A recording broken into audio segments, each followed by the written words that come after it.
नमस्कार, मैं श्रेया शुक्ला, आप देख रहे हैं वीकी न्यूज। हाथों में बंदूक, अंधाधुंध फायरिंग,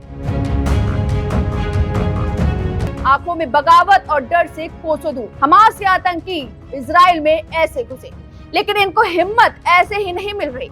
ये ऐसे ही बेखौफ नहीं है। बिना खाए पिए जब गाजा ने इजराइल में दाना पानी बंद कर रखा है, करीब 15 दिन हो चुके हैं, इजराइल ने उत्तरी गाजा पट्टी को खाली करने के लिए दाना पानी बंद कर दिया है, तो फिर हमास के आतंकी जिंदा कैसे हैं?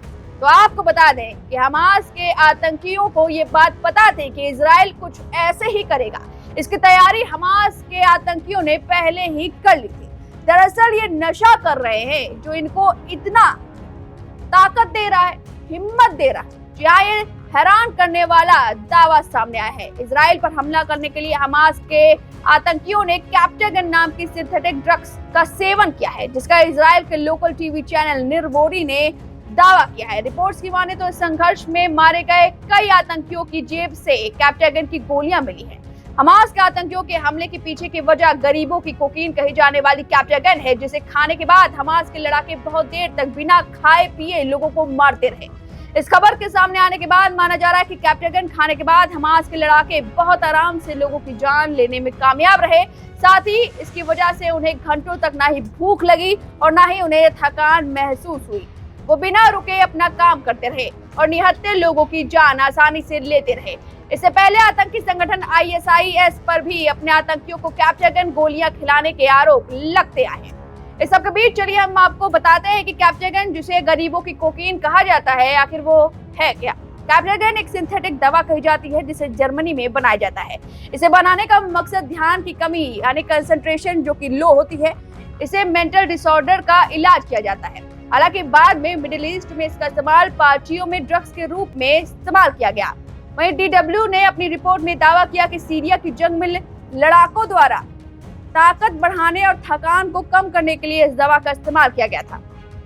बाद में अमेरिका सहित कई देशों की सरकारों द्वारा इस दवा को नशीला बताकर इस पर प्रतिबंध लगा दिया गया था, जिसके बाद 1980 में ही इस दवा का निर्माण किया जाना भी बंद कर दिया गया था। लेकिन अभी भी इसका अवैध निर्माण होता है। अब आपको बता दें, कैप्टागन ड्रग्स खाकर हमास के आतंकी कैसे लड़ाई कर पाते हैं। तो आपको बता दें कि हमास के आतंकी इस दवाई का सेवन करके, इस नशीले पदार्थ का सेवन करके उन्हें नींद की जरूरत महसूस नहीं होती। उनके शरीर में एकदम से काफी ऊर्जा होती है, एनर्जेटिक महसूस करते हैं हमास के आतंकी। उन्हें थकान नहीं होती, भूख नहीं लगती और ऐसे इस तरह से वो मासूमों की जान लेते हैं। अब आपको बता दें कि गाजा में आखिर कैप्टागन पहुंची कैसे। एक दशक पहले कैप्टागन सीरिया में बड़े रूप से बनाई जाती थी। यही वजह है कि सीरिया दुनिया का नार्को स्टेट भी कहा जाता है। ब्रिटिश सरकार का दावा है कि दुनिया की 80% कैप्टागन की गोलियां सीरिया में बनाई जाती हैं। आपको बता दें, हमास ने इजराइल पर हमले को ऑपरेशन अल-अक्सा फ्लड बताया, जबकि इस हमले के जवाब में इजराइल ने भी ऑपरेशन आयरन स्वॉर्ड छेड़ दिया है। हमास के सैन्य कमांडर मोहम्मद दीफ ने हमले के बाद कहा कि इस हमला यरूशलेम में अल-अक्सा मस्जिद को इजराइल की तरफ से अपवित्र करने का बदला है। वहीं इस हमले के बाद इजराइल के प्रधानमंत्री बेंजामिन नेतन्याहू ने वीडियो संदेश जारी करके इसे युद्ध करार दिया। हमले के बाद नेतन्याहू ने कहा कि हम युद्ध में हैं और हम इसे जीतेंगे। इस वक्त 16वां दिन हो चुका है हमास इजराइल के युद्ध के बीच और अब हम आपको बताते हैं कि अभी भी जब हम आपको बता रहे हैं, ये जानकारी दे रहे हैं, उस वक्त भी लड़ाई जारी है। और ये बड़ा खुलासा हुआ है कि हमास के आतंकी किस तरह से बिना दाना पानी के कैसे लगातार मासूमों की जान ले रहे हैं। सिंथेटिक ड्रग्स लेकर, कैप्टागन लेकर वो इजराइल में घुसपैठ उन्होंने की थी। अब इस जानकारी पर आपकी जो भी राय है, हमें कमेंट करके जरूर बताएं। वीके न्यूज, राष्ट्र के नाम।